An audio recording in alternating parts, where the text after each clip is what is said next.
Bismillahirrahmanirrahim. Assalamualaikum warahmatullahi wabarakatuh. Bertemu lagi kita dalam subjek Jawi tahun 3. Baiklah anak murid semua, kita teruskan pembelajaran kita pada hari ini untuk subjek Jawi tahun 3. Okey, sebelum Ustazah masuk topik yang baru pada hari ini, Ustazah nak kita sama-sama ingat balik apa yang pernah Ustazah ajar untuk Jawi. Okey, ingat tak? Ustazah pernah ajar kamu Jawi suku kata terbuka yang berakhir dengan bunyi darah lawanga pada pola vokal A. Hendaklah dikekalkan huruf alif.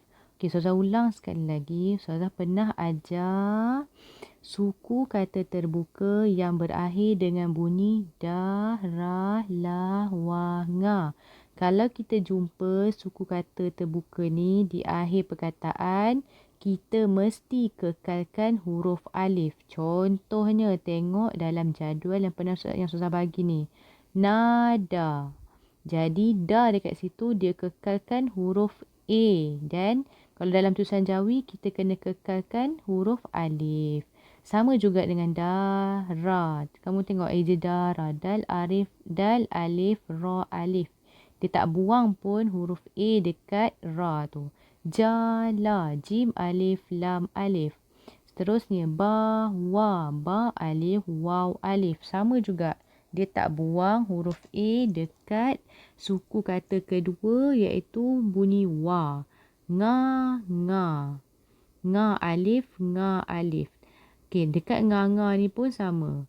Dekat suku kata kedua, bunyi vokal A tu, kita kekalkan huruf A. Di mana kalau dalam tulisan Jawi, kita perlu gantikan dia dengan huruf alif. Okey, itu dulu Ustazah nak kamu ingat. Kamu ingat balik apa yang pernah Ustazah ajar. Okey, untuk hari ni sama juga dengan suku kata terbuka. Tetapi, okey, tapi dia berakhir dengan bunyi ba, ta, pa, sa, ga, na, nya, ca, ya, ka, ja, ma. Yang ini banyak sikit. Suku kata terbuka pola vokal A tu. Macam sebelum ni hanya ada 5 saja bunyi. Kali ni ada 12 bunyi.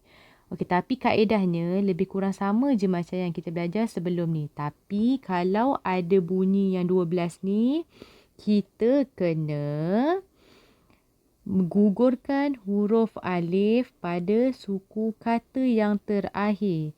Contohnya, kamu tengok dekat sini. Kau nak pandang Ustazah buat yang Ustazah gerakkan ni. Yang pertama, jejaka. Yang kedua, naga. Yang ketiga, bapa. Yang keempat, cempaka. Dekat empat-empat perkataan ni, suku kata yang terakhirnya ada dalam kategori yang 12 bunyi yang sudah sebut tadi tu. Iaitu ga, ka, ba, pa, ka. Jadi, semua suku kata yang terakhir ni kita perlu gugurkan huruf alif. Iaitu cuba kamu tengok perkataan jejaka. Jim alif kaf. Dia tak eja jejaka jim alif kaf alif. Sebab KAK termasuk di dalam kategori suku kata yang ini. Sama juga dengan naga. Nun alif ga. Dia tak eja nun alif ga alif. Okay, sekarang pergi dekat bapa. Okey, ba alif pa. Bapa tak dieja dengan ba alif pa alif. Sebab pa yang di hujung ni kita perlu buang huruf alif. Yang pertama ni tak payah usik apa-apa.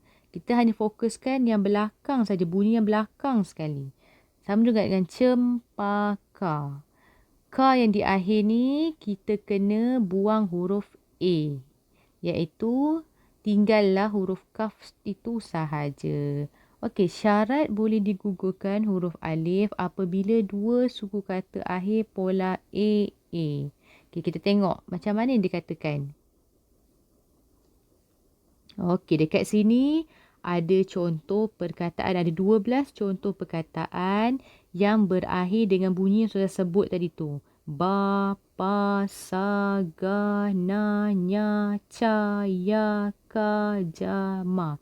Semua benda ni mesti duduk dekat suku kata yang kedua. Tak boleh duduk kat suku kata yang pertama. Kalau dia duduk kat suku kata yang pertama, jangan buang.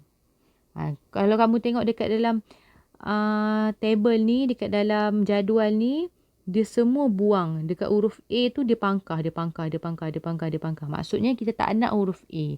Bila kita tak nak huruf A, jadi tak perlulah gantikan huruf A dengan huruf alif. Cuba kita tengok yang pertama. La, ba, lam, alif, ba. Jangan buat lam, alif, ba, alif. Sa, pa, sin, alif, pa. Ra, sa, ro, alif, sin.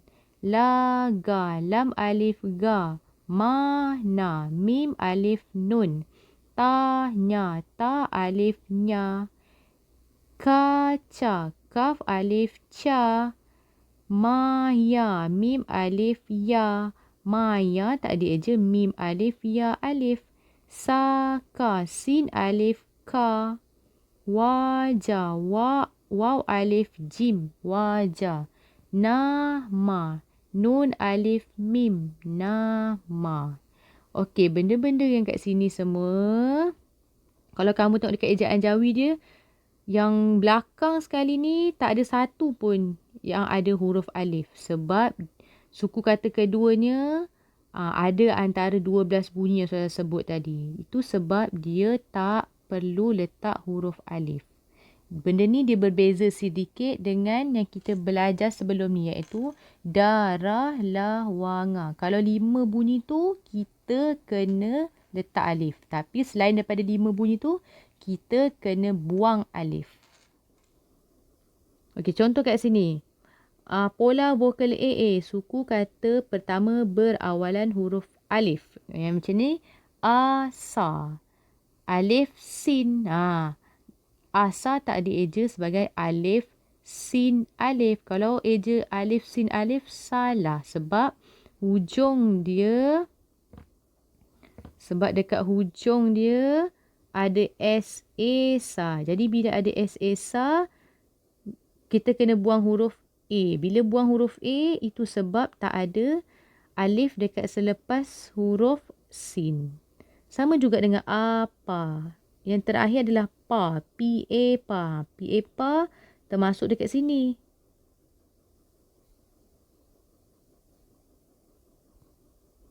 PA, pa tu termasuk dekat sini. Jadi, itu sebab dekat apa ni alif, pa sahaja. Bukannya dieja dengan alif, pa, alif. Okey, boleh ke tidak? Okey. Kalau kamu tak berapa faham, kamu boleh tengok balik jadual yang Ustazah bagi ni. Bila kamu tengok jadual ni, kamu akan lebih faham. Okey. Untuk aktiviti hari ni, okey. Jadi secara kesimpulannya, suku kata yang diakhiri dengan bunyi darah, la, wa, nga, mesti ada huruf alif bila dieja dalam tulisan Jawi.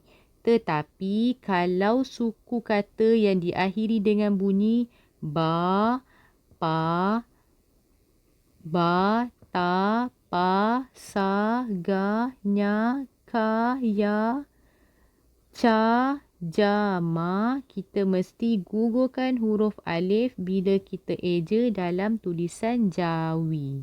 Okey, contohnya Ustazah bagi contoh satu perkataan yang ada bunyi sama ada pa dekat akhirnya ke, ta dekat akhirnya ke.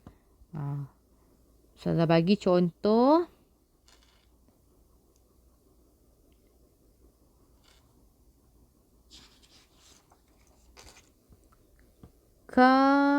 Ya. Ya yang dekat sini. Ya yang dekat sini ada kan dalam kategori ni. Jadi, ya yang dekat sini, kita kena buang huruf A. Jadi, bila kita tukar dalam ejaan Jawi, dia akan jadi kaf, alif, ya. titik. Okey. Itu saja untuk pembelajaran kita pada hari ini. Jadi, untuk aktiviti Ustazah nak kamu buat buku aktiviti Jawi dekat muka surat 15 dan 16. Telah siap hantarkan kepada Ustazah ataupun guru kelas kamu untuk semakan. Itu saja untuk hari ini. Sekian, terima kasih. Assalamualaikum warahmatullahi wabarakatuh.